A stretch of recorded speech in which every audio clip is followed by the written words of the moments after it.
Shalom, estamos ahora continuando con Isaías capítulo 3. Estamos viendo ahora la predicción de la invasión de Asiria y la reprimanda acerca de la inmoralidad de las mujeres de Jerusalén. Comenzamos con el capítulo 3 y esto es un poquito fuerte porque aquí vamos a ver un mensaje potente en cuanto a la casa de Israel. Versículo 1 al 15 trata de la invasión y cautiverio de los asirios. Verso 16 al 26 trata de la reprimanda de las mujeres judías y sus inmoralidades en Jerusalén. Vamos a comenzar. Versículo 1 al 15. He aquí, pues el Señor, el Eterno de los ejércitos, quita de Jerusalén y de Judá todo apoyo y sostén, todo sustento de pan y todo sustento de agua. Y aquí comenzamos de nuevo, comenzamos lo que habíamos mencionado en el capítulo 1, haciendo referencia de que cuando un país entra en inmoralidad e injusticia, la parte económica, la parte de lo que es el sostén, es atacado. Y Dios quita el sostén. Es por eso que la justicia y la tzedakah es la que rectifica la situación.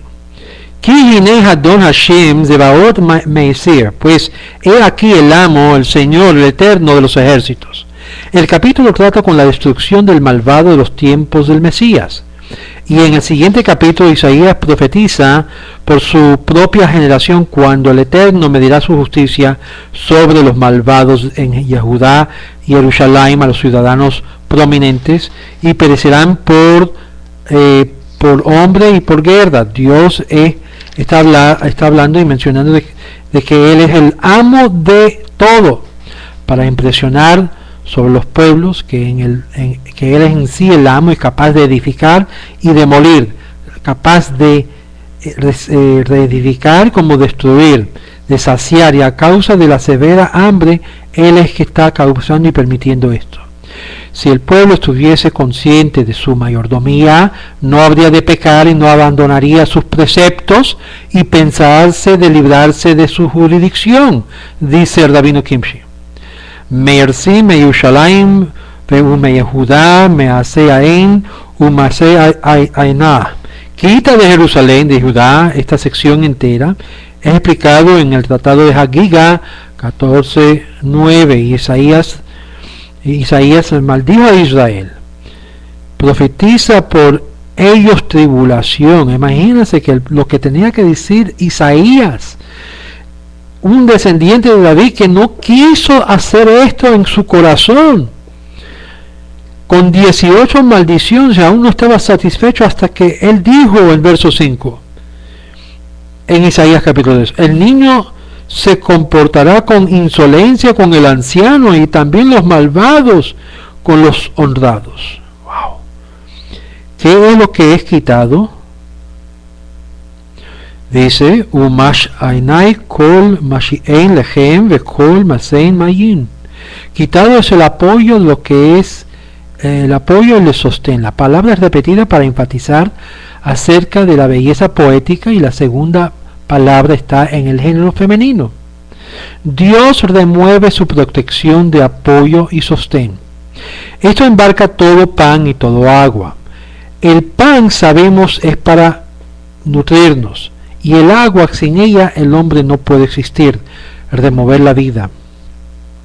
El ser humano necesita, para ser sostenido, por lo menos pan, y le echan poder sobrevivir el agua, la cual si no tiene puede morir.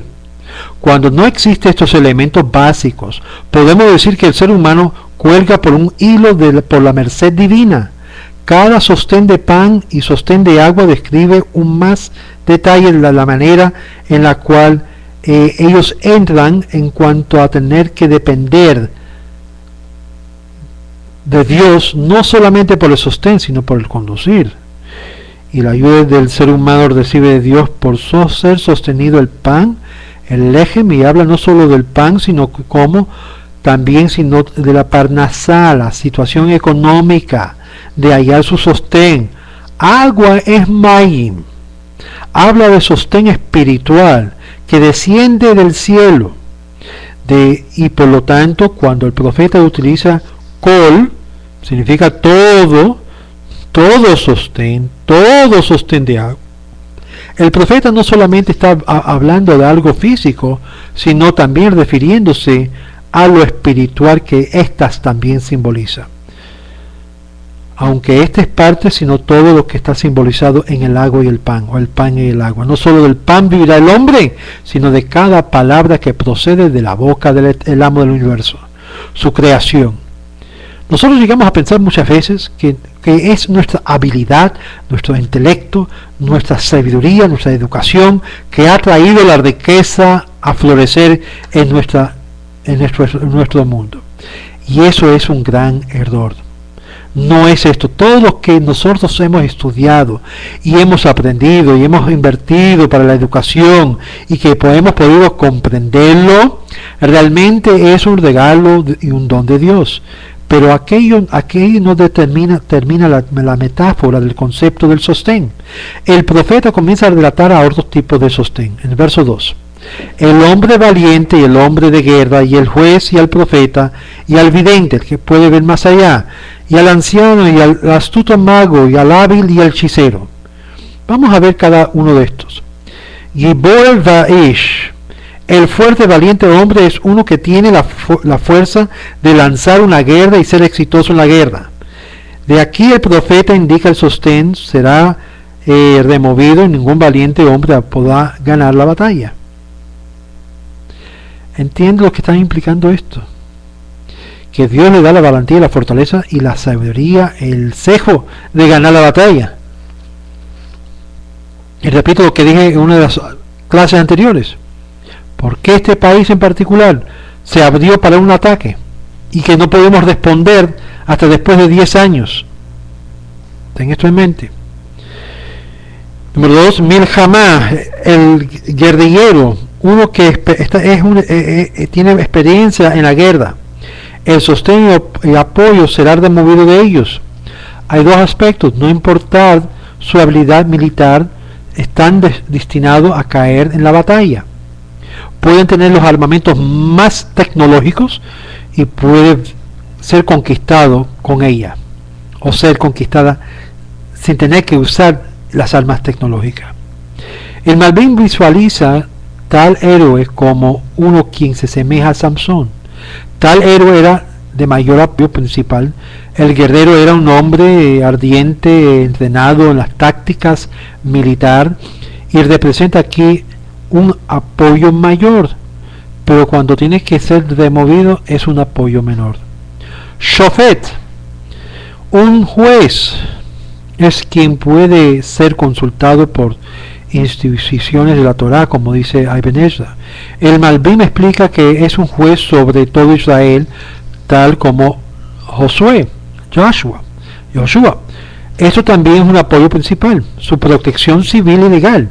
El profeta indica que todo sostén de sus jueces serán o son quitados, y eso resulta en injusticias. Benadí, el profeta también era un gran apoyo a la situación civil del país. Targum Jonathan rinde un escriba, significando que él amonestaba al pueblo cuando iba y se herdaba. El profeta indica que aún estos todos apoyos de ellos serán quitados por la mano divina, es decir, no van a poder entender y comprender para así ayudar al pueblo. Vekosaim es un vidente, hábil de poder predecir el futuro a través de la astrología o las estrellas, dice Ibn Ezra. Tal persona era de gran importancia secundaria a un profeta.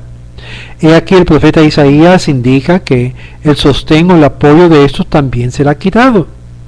Vezaken, los ancianos, los consejeros sabios, habla en cuanto a vejez, sino una experiencia astuto secular, mejor en importancia que un juez. El Malbim dice que esto no podrá sostener porque Dios quitará su habilidad para ayudar y aconsejar apropiadamente al pueblo. El Talmud en Hagiga 14a explica este versículo, es una de las mejores maneras diferentes, como lo siguiente. Valiente héroe es uno que posee conocimiento, exaltado de lo que lee. Guerrillero es capaz de debatir asuntos de ley.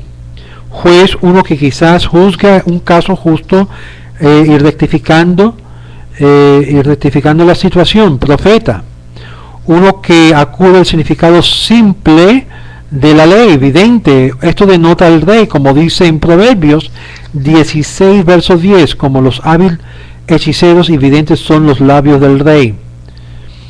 El rey se esperaba de promulgar decisiones como si fueran ciertas y como definitivos aquellos indicados por los astros, y por eso se refiere como hábil hechiceros. Ancianos son capaces de sentarse en los tribunales y todos estos nos apropian servir de apoyo porque Dios les quitó el sostén de cada uno de ellos. Verso 3, capítulo 3. Y el capitán de los 50 soldados, y el hombre respetable, y el consejero, y el astuto mago, y al hábil hechicero, Sar-Hamishan, y el príncipe de 150, normalmente un capitán, encargado de una compañía de soldados mayor. Pero aquí el profeta indica que no apenas son 50, ni habrá un capitán, sobre tampoco números como de 50. En segundo, no habrá ni siquiera 100 personas para formar un campamento o un ejército. Esto es lo que dice el rabino Kimchi. Uno capaz de descontinuar el quinto libro de Moisés, como dice una traducción de la Torah, quien requiere tener que sea 50 por lo menos. No habrá ni siquiera sostén divino para estos.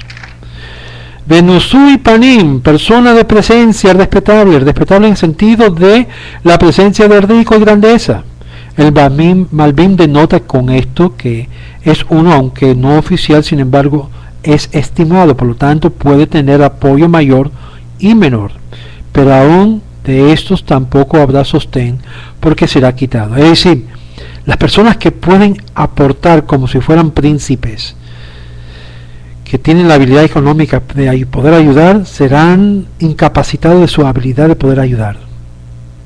Yoaetz, consejero, es uno que tiene conocimiento en el mundo con cosas financieras.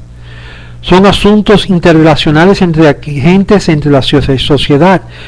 Unos que saben intercalcular los años y fijar los meses de acuerdo a Hagiga. Aunque aquí no habrá sostén tampoco. Vejachma, el sabio, el astuto. Este es uno que es un maestro sabio, agudo, preciso. Sabía cómo explicar las cosas bien, un pícaro. Ibn Ezra y Kimchi dice el sabio de los mundos, de los muchos, y tampoco no habrá para poder darle consejo. Ardashaim es quien entiende los secretos. Uno que tiene retórica de hablar, que puede argumentar un punto, tal como un doctor de la ley. Las palabras lahash significa luchar con un susurro, siendo que los hombres sabios hablan suavemente y no levantan sus voces.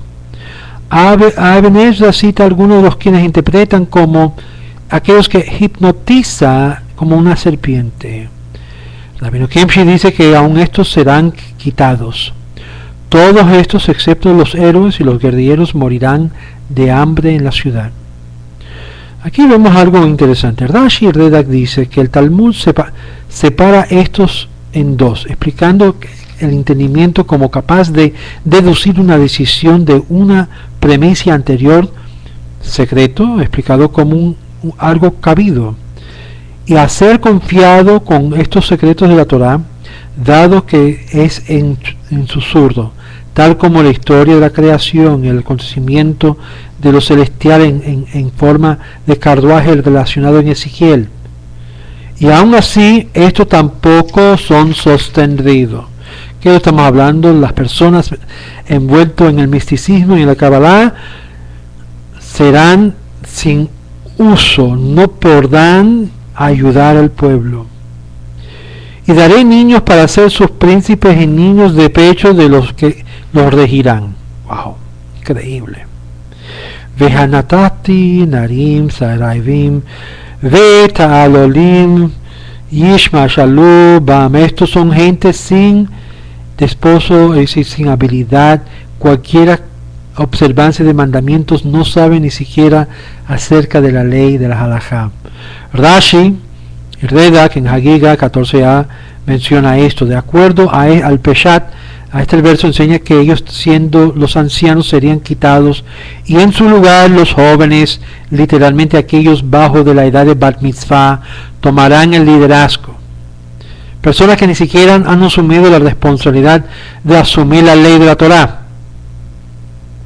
La expresión Betá alol leim, que es traducido como caminos de pechos los dirigirán, puede ser entendido que sus palabras se le relacionan de arameo de Taalai, que son sordos o pueblo débil, de acuerdo a la explicación de este género. Sin embargo, Rashi lo entiende como este significado como simples, personas simples, no de gran educación.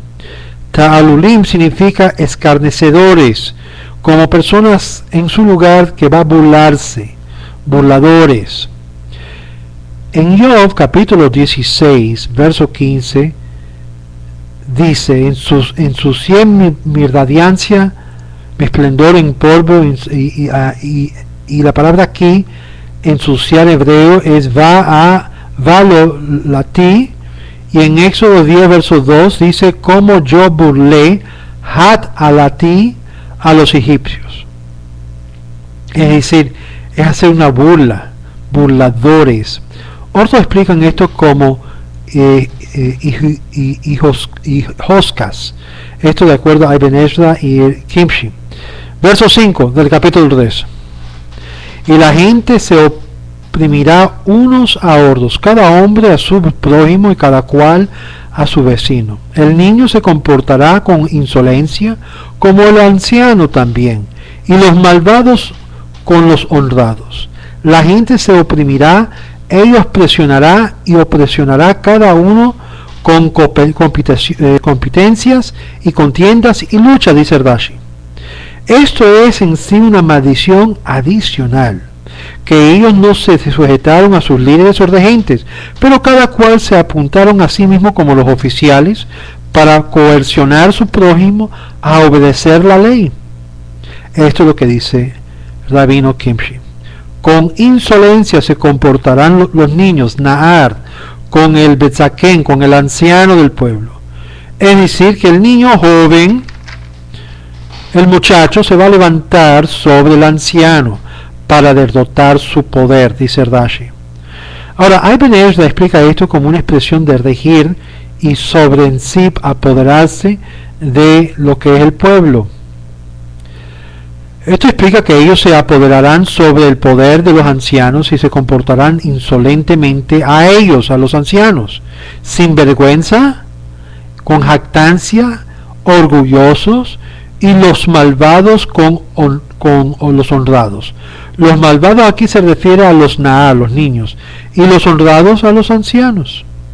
Esto es de ser interpretado de acuerdo al significado simple de Rashi, es como sigue: dejar a aquel quien es indicto sea tomado como liviano. Ven y levántate sobre aquel quien lo es liviano, los interdictos, y parece grave. Es decir, aquello que cosa es seria, lo tomen livianamente, y las cosas que son livianamente, lo toman seriamente. Esto es lo que dice Rashi y también Kimshi, de lo anterior mencionado, que en cuanto a la fuente talmúdica. Esto es ciertamente una maldición, en sí es llamar lo bueno malo y lo malo bueno, que la comunidad judía será dominada por el pueblo quien tomó más serio las leyes del judaísmo livianamente. Sus dichos serán aceptados sobre aquellos quien todo detalle las leyes es tomado como algo grave. Aquí vemos esos aspectos aún en los diferentes movimientos del judaísmo, en donde la mayoría del movimiento dentro del judaísmo tiende a ser más liberal hacia la ley, y son los que son más predominantes en el escenario global de la identificación de Kala Israel, por lo tanto siendo más secular en su acercamiento. donde los más religiosos, los más ancianos tienden a ser los más estrictos en cuanto a la ley y son los que son menospreciados por los que están en la mayoría. Verso 6, y un hombre tomará a su hermano de la casa de su padre y le dirá, aquí tienes tu manto, y sé nuestro gobernante, y que esta ruina esté bajo tu manto, esté bajo de tu mano.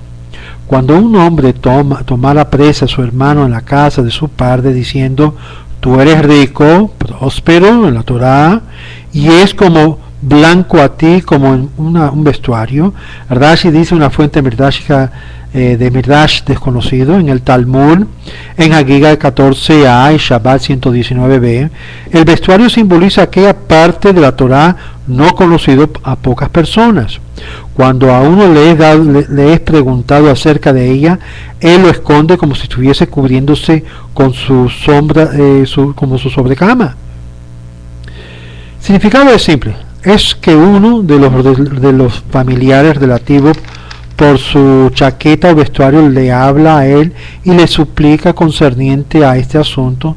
No necesariamente significa que es el hermano literal, pero cualquiera de la familia de la casa de su padre, él dirá, tú tienes un vestuario, un manto, tú estás bien vestido, apareces ser una persona próspera, de gran importancia, una gran persona. Por favor, sea nuestro dirigente, sea el que tú vas a dirigirnos, siendo que vuestras palabras de admonición ciertamente será aceptado y obedecido, dice el rabino Kimshi. Y Mesuzah David y Ebenezer explica esto, que el vestuario será suyo. Nosotros no estamos pidiendo que nos viste. Sé nuestro gobernante, enséñanos. Y que esta ruina esté bajo tu mano. Esta ruina es el obstáculo sobre el cual tropiezan en prohibición y permisibilidad, o en profanación y impureza. Será bajo de tu mano, porque tú sabes cómo instruirnos. Otra explicación es, tú tienes un vestuario para vestir al desnudo, dice Rashi. Este obstáculo este obstáculo es algo que falla. Mi falta pan, está bajo de tus manos a suplírmelo. Por lo tanto, tú seas para nosotros un gobernante. Súplenos a nosotros el pan. Él le responde, en mi casa no hay pan ni ropa. ¿Cuáles son entonces mis calificaciones como gobernante? Pregunta Rashi. De acuerdo al Pashandá, esta etiqueta, Yosef indica es añadido.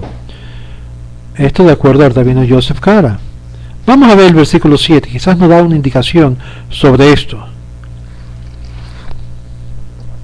Ese día juraré diciendo, no seré sanador, porque en mi casa no hay pan ni manto. Literalmente, él levantará, las palabras hebreas es jurará. Aquí es yisá, es solo una expresión de jurar. Él jurará a ellos, yo no seré jovesh, no seré como uno que confiando a la sala de estudio, siendo que en mi propia casa no hay ni pan ni ropa. No voy a ser un fiador. Yo no tengo entendimiento ni del Mishnah ni de la Agadá, y otros explican que esto es una declaración de acuerdo al significado sencillo. Yo no seré un confiador, uno que fiará para los demás. Yo seré un juez que confina a los convictos y los meto en la prisión, dice Rashi. Rabino Kimchi explica que el que cargará el nombre del Señor en su boca, similarmente tú no cargarás el nombre del Señor vuestro Dios en vano. Él jurará, y aunque él aparecerá a ser bien vestido, en realidad él no tiene ni comida ni ropa en su propia casa, es decir, que su apariencia es engañosa, aparece ser muy próspero, en la realidad es un pobre miserable. Esta profecía dice que de la pobreza extremada que existirá en la ciudad, que aun aquellos bien vestidos en realidad son bien empobrecidos. Verso 8, porque Jerusalén está arruinada, y la caída de Yehudá, porque sus lenguas y sus acciones son contra el Eterno, para provocar a los ojos de su gloria. Yo quiero que ustedes noten la expresión aquí del verso 8, porque esta es la raíz de todos los problemas que hallamos en el profeta de Isaías. Todos estos están fallando y cayéndose, y no hay nadie que púsele para asistirlo. ¿Por qué? Porque no rehusaron a obedecer, y ahora todos ellos me provocan. Este comentario también tiene la etiqueta de Yosef añadido. Sus lenguas, la vida y la muerte está en sus lenguas, dice el proverbio. Con sus bocas o el hablar pecaron en contra de Dios, blasfemaron. Es tan importante entender que en todo lo que nosotros decimos y hablamos y pensamos, que tengamos siempre de ser del Kiddush Hashem, santificar en todos los medios al Eterno. Por eso es tan importante cuando tenemos algo bueno decir Baruch Hashem, bendito sea el nombre eterno. Sus acciones o obras son contra del Señor. Tal obras era para provocar a Dios a actuar y responder. E incitaban a Dios para actuar de una forma en contra de sus acciones malas. Obras de hacer el mal al prójimo, transgredir, robar, estafar, con la cara como gran piadosos, pero por detrás metían el cuchillo por detrás. Y hacían obras para transgredir los mandamientos de no hacer con ganas de corazón. Provocar a los ojos de su gloria, literalmente provocar los asuntos de su gloria, dice Rashi. Ellos transgredieron sus mandamientos como si él no lo había visto. Muchas veces nosotros andamos, y más cuando estudiamos Torah, como si Dios no nos ve, que estamos quebrantando Shabbat, por ejemplo, y pensamos, bueno, nadie me ve, y poco Dios, pero Dios sí te ve. Y eso nos entra en un asunto. Cuando el pueblo hebreo comienza a profanar el Shabbat de forma pública, se considera aquel judío o judía peor que un idólatra, porque en profanar el Shabbat, lo que está diciendo es coger el nombre de Dios y tirarlo por el piso delante de los goyim, diciendo, de verdad nuestro Dios de verdad no merece nuestro respeto, nosotros no reconocemos esto. Lo estamos profanando, lo estamos ensuciando el nombre de Dios cuando no guardamos el Shabbat, cuando no comemos kasher, cuando no hacemos aquellas cosas que Dios pide del judío o de la judía, cuando no guardamos lo que sea tajada mishpacha. Aquí vienen los asuntos de los problemas y las inundaciones que vienen en nuestras vidas.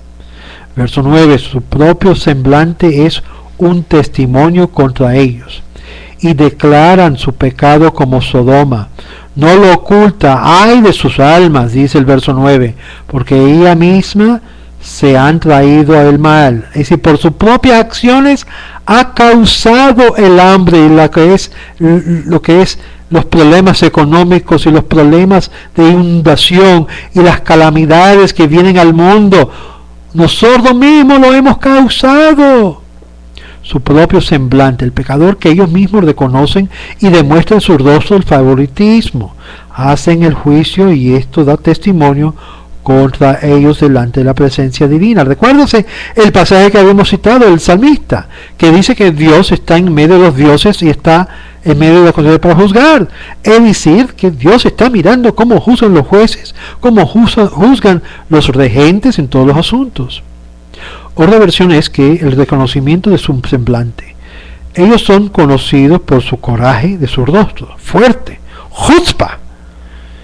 Rashi dice, sus obras malévolas son reconocibles por el coraje de sus rostros.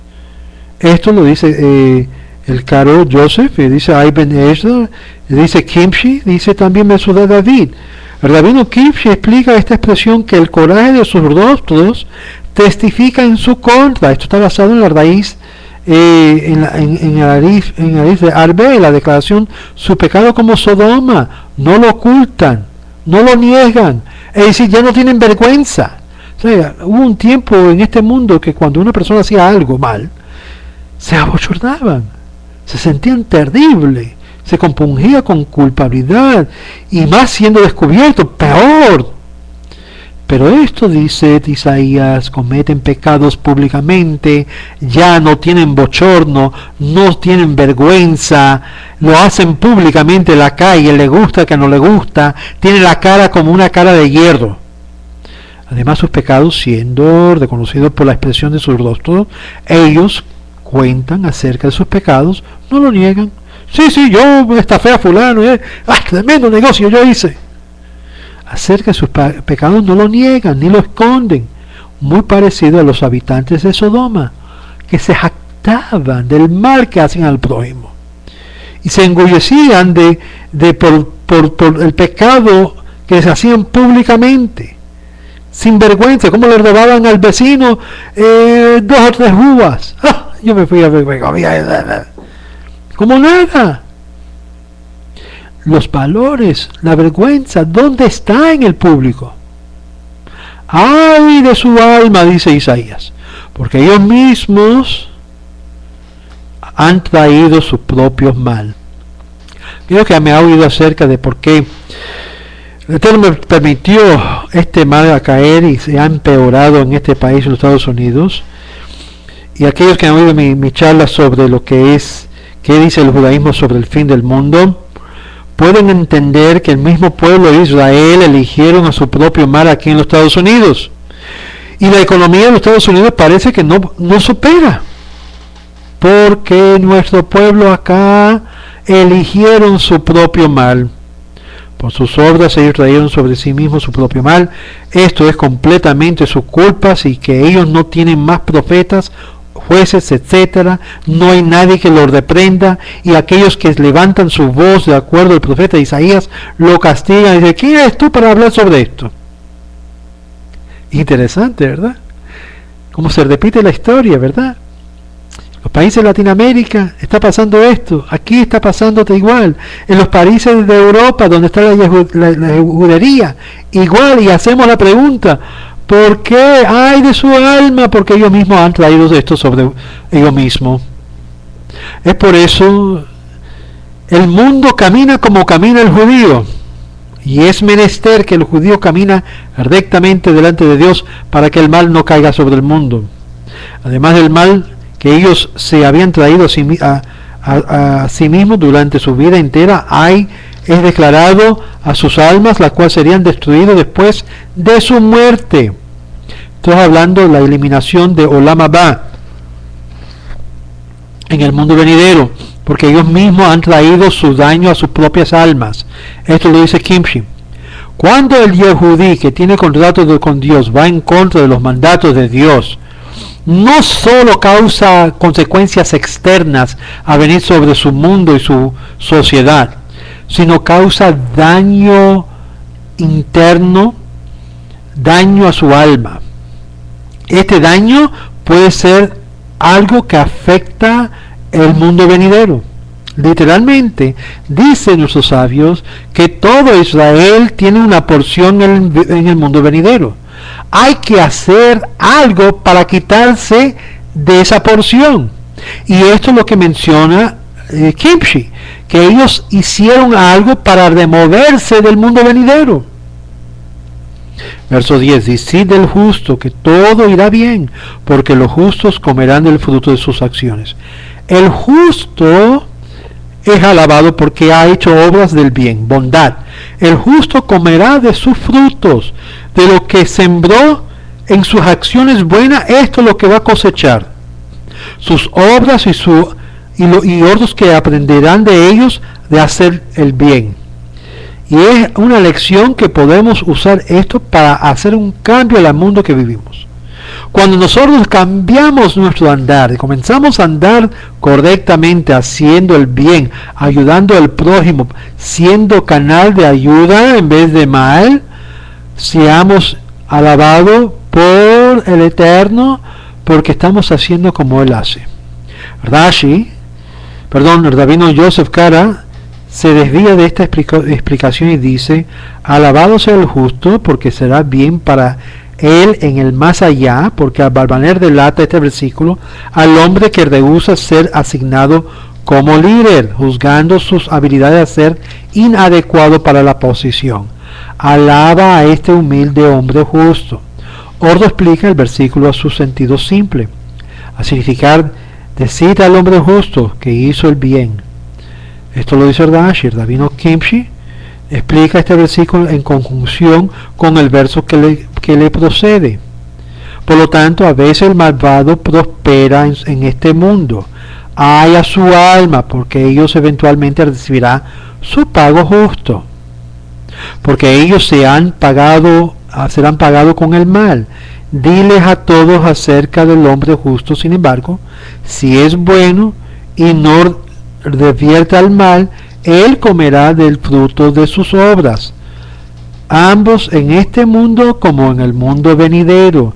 En el judaísmo existe este concepto de galardones y castigos, todos causados por las acciones de uno mismo. Si ha de seguir la Torá, a las buenas acciones, seguir lo que Dios manda y obedecerlo o no. Y Dios siempre es bueno con todos nosotros. Y es por eso que tenemos la oportunidad de hacer Shuvah siempre. Verso 11. Ay del impío y todo le irá mal, porque la obra de sus manos le será hecha a él. Es decir, Dios dice, tú hiciste mal, te irá mal y te va a hacer mal. Ay del impío que hace el mal y sus obras de impiedad, porque él es malo a sí mismo y lo hace el mal con ordos. Él trae a sí mismo daño y a ordos también. Esto se halla en Tahuma, en Emor 5. Este verso también se refiere a decir al justo que él es bueno y hay del impío quien hace el maldad. Esto de acuerdo a Rashi. Rabino Kimchi explica este verso en la misma manera que el anterior. Ay es al impío que continúe haciendo la maldad y no se arrepiente, porque en todo caso él recompensa con sus manos será hecho con ambos en el mundo venidero como en el mundo actual. Es decir, lo que se hace aquí se apaga aquí y muchas veces también en el mundo allá. El Talmud Kedushin 40a pregunta: ¿hay o existe un hombre justo bueno, un hombre justo que no es bueno? Más bien, uno es bueno y el cielo, y es también a su coser humano, es un hombre justo y bueno. Uno quien es bueno al cielo, pero no es a su coser humano, es un justo y no es bueno. Similarmente, hay un impío hombre malvado.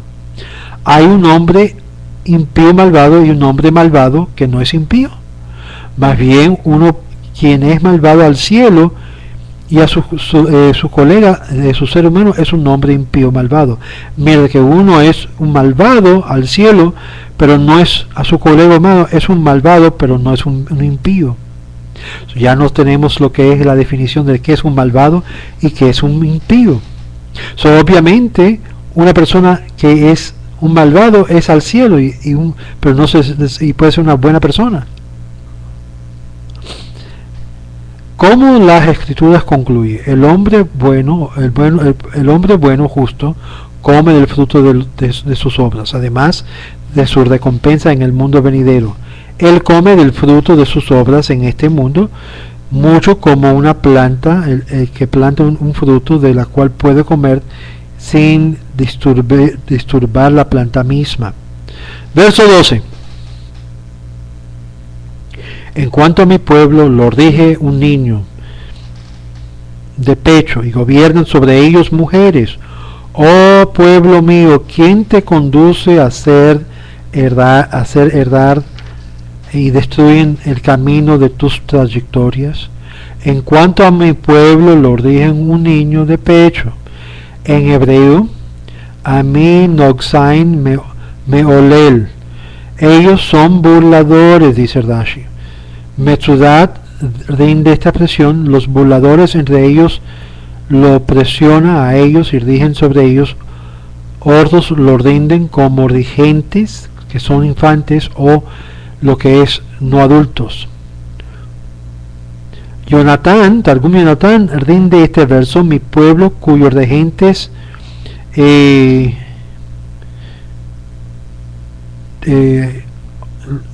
roban como aquellos que toman el viñedo. Vea Levítico 19, verso 10. Y gobiernan sobre ellos mujeres, Benashim Mashelu, mujeres adúlteras, no solamente que es las mujeres necesariamente, pero mujeres de la mala vida, mujeres sueltas. Mujeres adúlteras lo gobiernan, como de nuevo declara el verso 16, porque las hijas de Sión son llaneras y caminan con el cuello erguido y ojos de mirar licenciosos, caminando con afecto, con afectación, haciendo tintar los pies, como si están bailando. Siendo que las hijas de Sión fueron orgullosas y volvieron sus corazones al mal, por lo tanto todos los débiles lo gobernaron. Es decir, ¿quién se refería de la mujer adúltera? Esto hace una referencia de Jezabel. Jonatán rinde, que es la expresión que acreditador Noshim en vez de Nashim, rindiendo como acreditadores ellos gobiernan, y los que se habían acreditado, los prestamistas. Rabino Kimchi también explica que por causa de sus concupiscencias incontrolables por las mujeres, ellos dejaron que ellas gobernaran alternativamente. Esto es una expresión denotando debilidades. Los débiles los gobiernan, es decir, las mujeres licenciosas seducían a los hombres que se dejaban seducir en poderes, y como todo entero, el sistema entero caía. Esto me hace recordar de una historia que había oído, un cuento que alguien me contó esta misma semana pasada, de un ministro en Italia que había llamado a una mujer de ese tipo de vida y le dijo: yo te doy cualquier cosa que tú quieres, y era un alto rango en el oficial italiano, y ahora es un gran alboroto en el gobierno de Italia, porque obviamente supo que él le llamó al oficial para darle a esta mujer un pasaporte sin el procedimiento legal que tiene que pasar una persona en Europa, y dando un pasaporte en Italia automáticamente le concede derecho a todos los países de Europa. Pues cuando se escuchó de este gran escándalo de que este hombre de ministro utilizó su poder de gente para darle un favor a la mujer, fue seducido por el potente regente por esta mujer, y como resultado trajo injusticia, ensució la oficina, manchó, se puede decir, su poderío, hubo mal uso de su poder. Y esto mismo es lo que estaba sucediendo durante el tiempo de Isaías, cuando él habla sobre esto. Y Rashi comenta sobre esto que aparece ser el significado una combinación de los dos. Quizás debería ser leído que todos los débiles los gobiernan, es decir, los débiles de moral y ética son gobernados por los que son de ética y moral débil. Algunos manuscritos omiten la primera explicación completamente de Rashi, y otros tienen esta explicación al final del comentario de Rashi, con la palabra de introducción de que hay otra interpretación que da Rashi, Pashanda. Oh pueblo mío, ¿quiénes te conducen de hacer errar? Vuestros líderes, que deberían haber guiado sobre el buen camino, te desvían, dice Rashi. Así también lo interpreta Ibn Ezra. Interpreta la palabra Mashrejah como Meyashrejah. Aquellos que te corrigen, te lo hacen recto o te lo rectifican. Alternativamente, aquellos que te alaban son los que te desvían.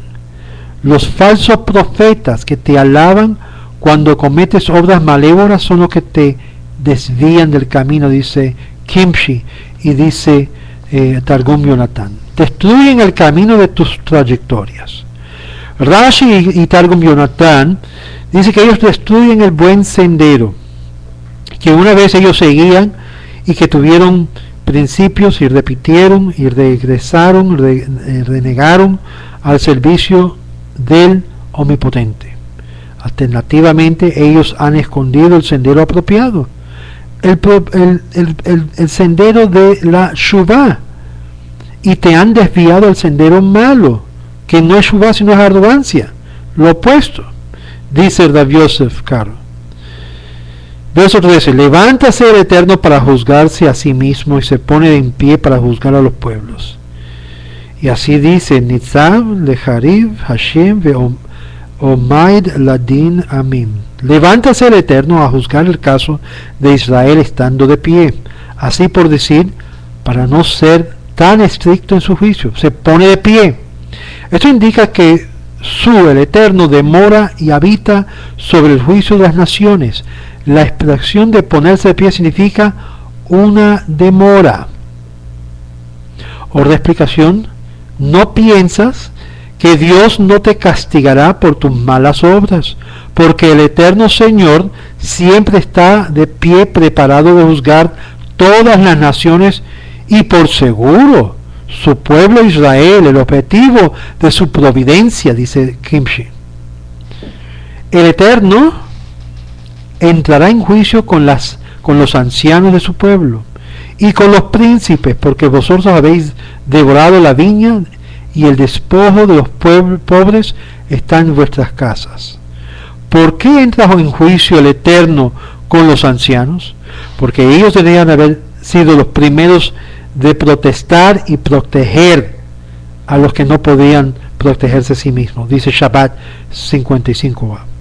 Cuando las naciones se agarran y tomaron las viñas y devoraron las viñas, y las naciones se refiere a la segunda parte: y vosotros habéis devorado la viña.